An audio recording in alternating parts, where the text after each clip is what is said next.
man. I'll tell you what I think. The cocksucking elite who own and run everything in this fucking country are selling it out from under us tomorrow. There ain't no battle over fucking NAFTA. That's a fucking charade. Like our elections are a fucking charade.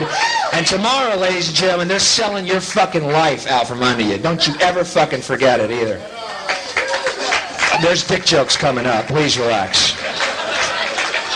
Folks, here's the deal. I editorialize for 45 minutes. The last 15, I pull my chute. We all pull our chutes and float down to Dick Joke Island together. We will rest our weary heads against different than the official story, isn't it? Small holes, tear gas, giant holes, flamethrowers. They burn these people in their homes. Okay, that's our government. Okay. I've seen the tape, and it's fucking real, and whatever. Make your own conclusions. You haven't seen it, so it's, whatever. But old Clint, I have no illusions about these cocksuckers. I know there's 12 guys who run the fucking world, and they own every company, and, it's fact. You can look it up. I'm not a conspiracy nut. This is all on paper. There really are 22 families who run and own 50% of the mainstream media, which is where we get our news. And it's true. It's a fact. You can look it up. I can't be this big of an asshole without having the truth to back me up. Otherwise, I'd be a fucking nut doing this. But see, if you have the truth with you, you can do this. Gee, I'm starting to sound like Koresh, aren't I? Fuck. People have often said I remind them of Koresh. I'm like Koresh, only without the guns or pussy. So basically, I'm just an annoying fellow. But, and frustrated rock guitarist, too. But, I knew Clinton was in with the big boys when he bombed Iraq. Do you remember that? 2-day news story. Clinton launches 22 cruise missiles on Baghdad in retaliation for the alleged failed assassination attempt against George Bush. We launched 22 $3 million apiece cruise missiles to Baghdad, killing 6 innocent people. I think that was a little overdone. You know what we should have done? We should have embarrassed the Iraqis. We should have assassinated Bush and said, that's how you do it, towelhead. Don't fuck with us. And see, if Bush had been the one who had died, there would have been no loss of innocent life. Yeah, so you see, that would have saved us $100 million. And I love that, too, how the media called it, everyone in the government media called it a cowardly act on the Iraqians' part, because some Iraqi guy was going to drive a Toyota car bomb and blow himself up in the process of trying to kill the President of the United States, because that's all they can really do, since we are the imperialist rulers of the New World Order. And we called that a cowardly act. Meanwhile, we're launching cruise missiles 200 miles away from floating iron islands. Who are the cowards again? Okay. This is the material, by the way, that's kept me virtually anonymous in America. No one fucking knows me. No one gives a fuck.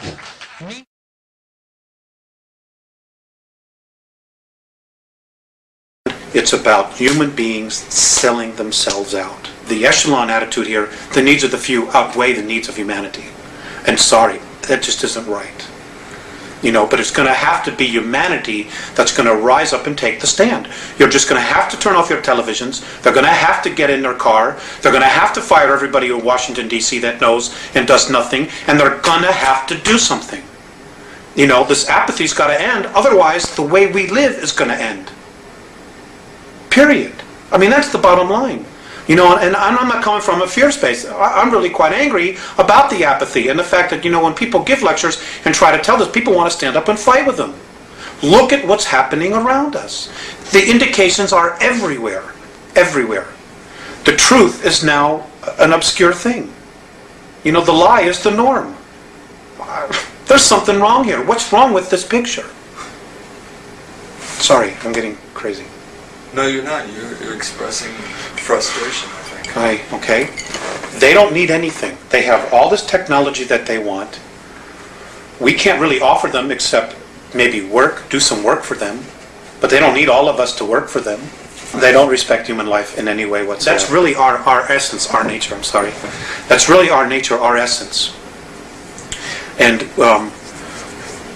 you know, the cities and the culture that we're living in now has totally cut us off from the land, from what our real essence is, which is nature. And, you know, we're starting to feed off each other now. It's like so bizarre. It reminds me of that sentence that Abraham Lincoln, that quote that Abraham Lincoln once said. You know, if you are above the earth looking down, you could be an atheist. But when I'm on the earth looking up and seeing the heavens, I know there's a God. It's like the duality. And I think enough of us, more of us, really need to start taking the perspective that what we're doing here isn't right. You know, we need to get in touch with what's out there, with just the whole idea that, God, how did we get here? What makes me be here? You know, as opposed to going home after work, turning on TV, watching 3 hours of television, going to bed, getting up the next morning, going to work. In our belief systems, that the reality of our belief systems is being chipped away daily, you know, to what we think is real.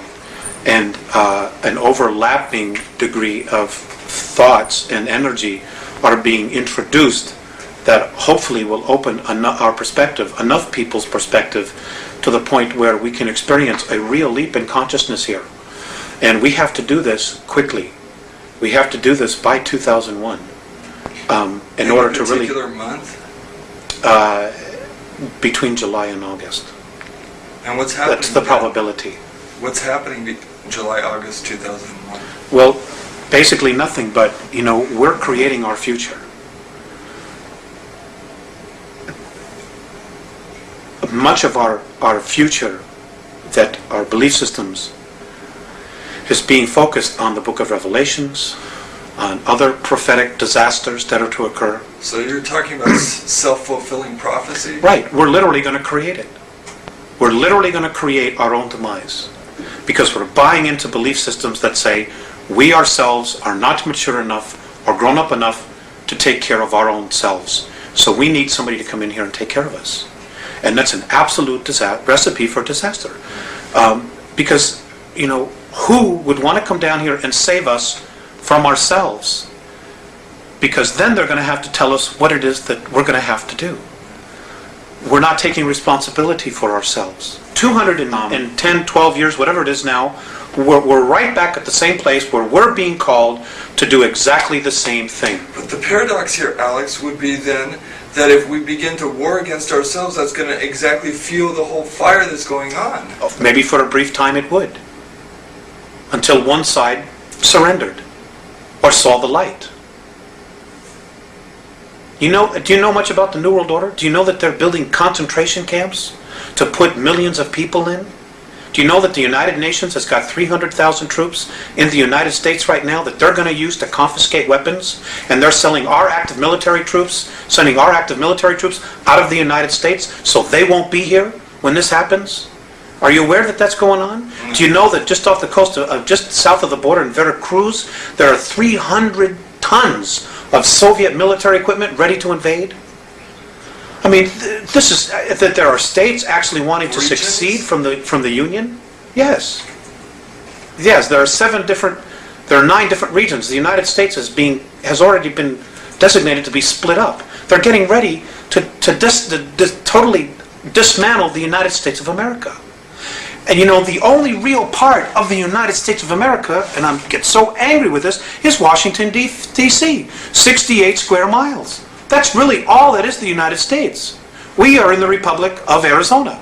People in California are in the Republic of California. It is those separate republics that make up a United States. Washington, D.C. has totally manipulated everything.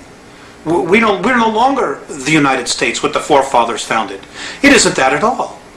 And you know, in 1992, the Congress approved the UN Charter. Well, what people aren't aware of, because it wasn't printed in the press, in the newspapers, in our controlled media, is that because it's a treaty, it supersedes the Constitution of the United States. The UN Charter is now the law of the land, not the Constitution anymore. And in the UN Treaty, Articles 55 and 56, look it up, folks, prove me wrong, state that the United States Congress no longer has to abide by the U.S. Constitution. As of 1992, the United States of America ceases to exist. They just haven't told the people yet.